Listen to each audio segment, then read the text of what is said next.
Welcome to the 1204. If you are a public figure and if you have something negative to say about black women, whether it's true or not, you better make sure you are sure. Because black women do not forgive. Once you make an enemy of black women by saying something on social media negative about black women do not forgive or forget. You will always be an enemy to black women. You'll be an enemy today, you will be an enemy tomorrow, and you will be an enemy for eternity.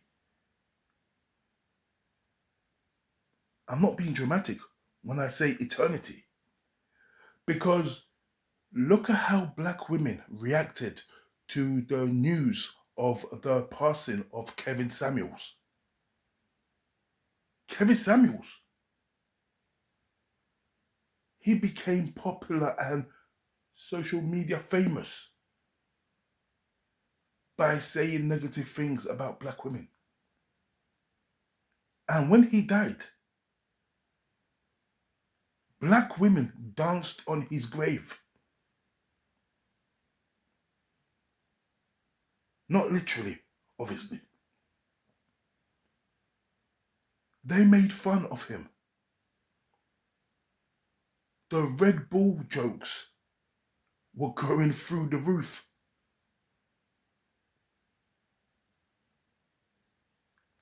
The same black women also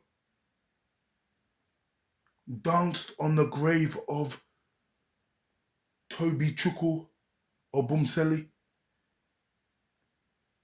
When he died, when he was murdered by the white girl, because they managed to dig into that guy's past and pull out old tweets that this guy made years ago. Old tweets where he was saying negative things about black women. And because of that, they danced on his grave. So what I'm trying to say is this. Even when somebody has died, they do not even, that whole verse about don't speak ill of the dead, they don't play by that. That goes right out the window. You will always be fair game to black women. If you piss off black women online, you will always be fair game to them. Whether you're alive, whether you're sick in a hospital bed, or whether you are deceased, you will always be an enemy to them.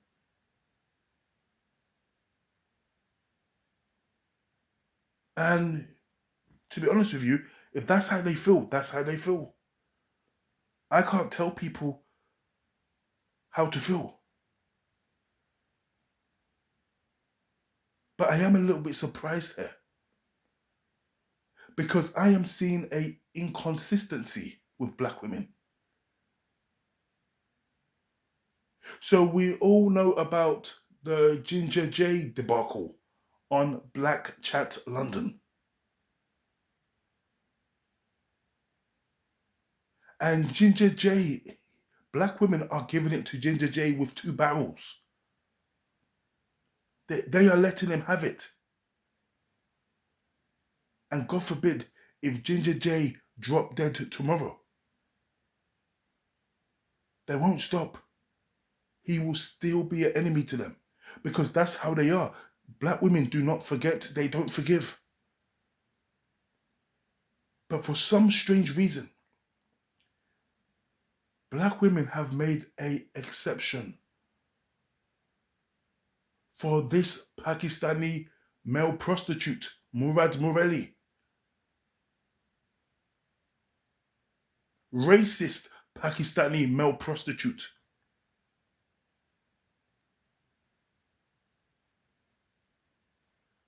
In my opinion,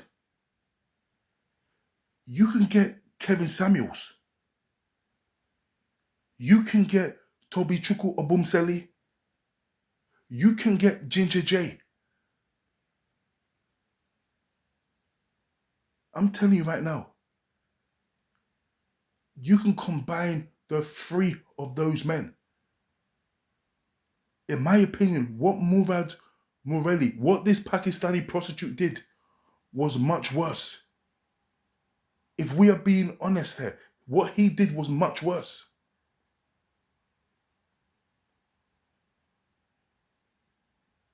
What he was saying in those videos was absolutely disgusting. Oh, but 1204, Murad was just role playing. He was role playing. He didn't mean what he was saying. Let me tell you something right now. You stupid bitches.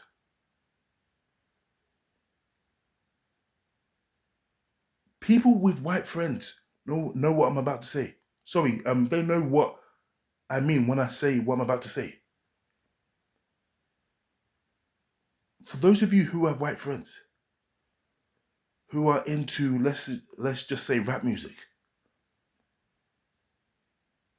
my Turkish friends, my white friends, if we're listening to some Tupac and we are singing along to Tupac, when that bit comes where the N-word comes up in a Tupac lyric, guess what? They don't say anything. That bit goes blank and then they continue rapping out the verse. So what I'm trying to say to you is this. White people and Turkish people and Pakistani people who see themselves as allies of black people. And I'm talking about because especially in South London, you've got two types of Turkish people. You've got the Turks who are more Cockney.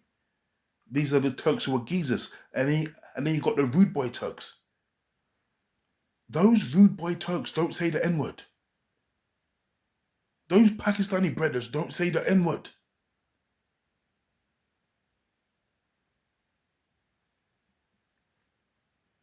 The point I'm trying to make to you is this. You can have a white guy, even that guy, M.R., who's a white yardie, who chats, well, it's not real white yardie, but you can see how much he's embraced the culture. He will not even say the N-word. And this guy could easily say, well, I hang around black people, my wife is black, why can't I use the word? I'm not calling you the N-word with the ER at the end. He doesn't even use that word. So here you have this Pakistani prostitute who is meant to be a ally. This guy was, he was all up in that Black Lives Matter march in 2020, for what I remember. Handing out water and things like that. Oh, Murad, oh my God, Murad is such a hero. He's for the people, he's for the people.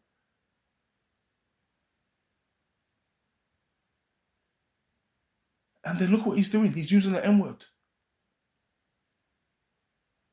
And look how he was using it. It was absolutely disgusting. But yeah, black women seem to have forgiven Murad. But everyone else is a fuck you today, fuck you tomorrow, and is a fuck you for eternity. But then this Pakistani prostitute gets a pass. You guys make a special exception for him. Why? Why? Because like I said, I'm not here at all to say that black women should have forgiven Kevin Samuels, Toby Chukwuka Bumseli, even after death. Listen, if that's how you feel, that's how you feel. And I'm certainly not saying that they should forgive Ginger J. Because, do you know what? I don't even agree with what Ginger J was saying about black women need to be put in their place. I think that's ridiculous.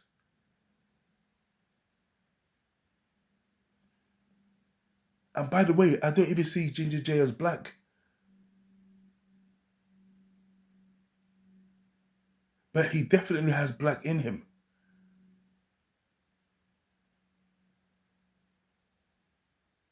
But that's a separate topic. But so I don't care if black women don't want to forgive people. But however, I want to see some consistency. If black women are unforgiven, then they need to be unforgiven for everyone, not just for people who are non-black. Because I remember they even forgave, what's his name? I think his name was Justin McClaw all those years ago. They give him a pass. They give Murad Morelli, the Pakistani prostitute, a pass.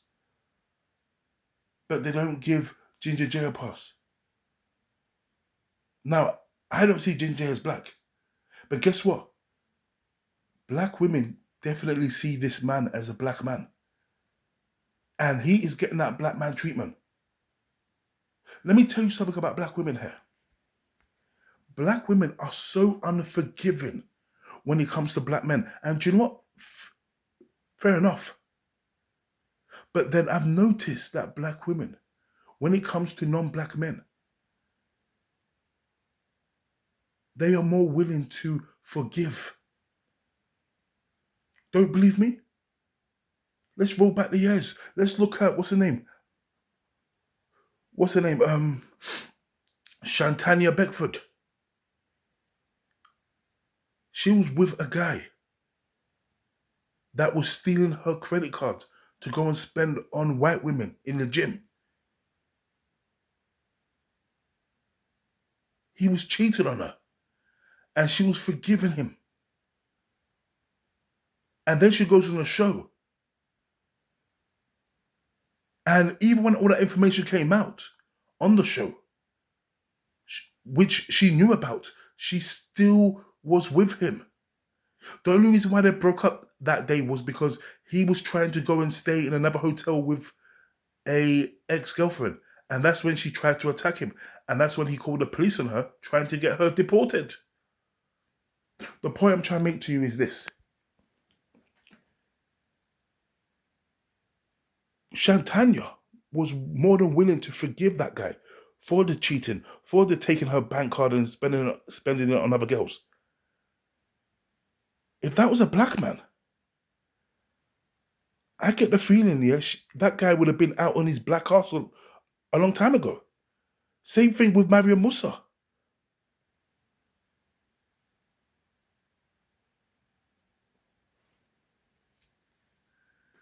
I just want to see consistency. If black women are going to hold men accountable, then they need to hold everyone accountable.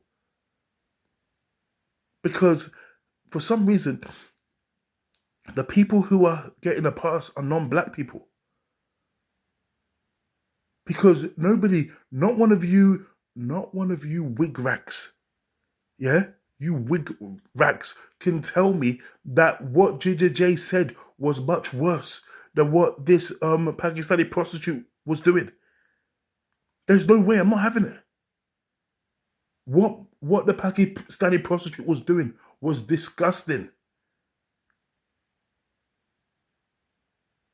Because I'll bet you my life savings that the Pakistani prostitute, he would not even say the N-word singing along to a song. In front of you black chicks, he won't do that. But then, look what he was doing in private. He was saying that a bit too comfortable for me. That N-word is an ugly word.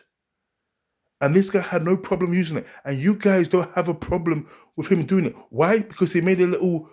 And also as well, even when the black men apologize, these black chicks are very unforgiving. They don't accept the apology. But then they accept the apology of this Pakistani prostitute. Because he starts making up stories, talking about how he's going to kill himself, which he wasn't. Oh, but how do you know he wasn't going to kill himself? Well, because he's still here, making videos. You silly plonker. If he was going to kill himself, he wouldn't be here, would he? I want to see consistency. Peace.